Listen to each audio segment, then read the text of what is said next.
September is National Preparedness Month in the United States. My name is Joseph and I work with the Medical Reserve Corps here in the Hamilton County Health Department.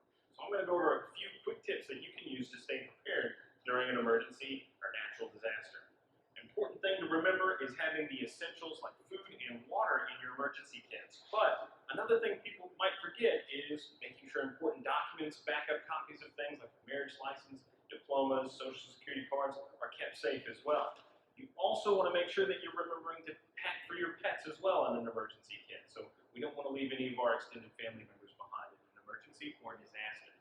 Now, we want to make sure that everybody has a plan, makes a kit, and stays connected this month.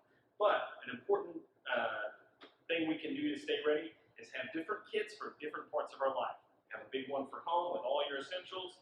You've got one like a go bag or a backpack you can keep in your car at work, and maybe a smaller kit that you keep at your office. That way you're covered no matter where you go.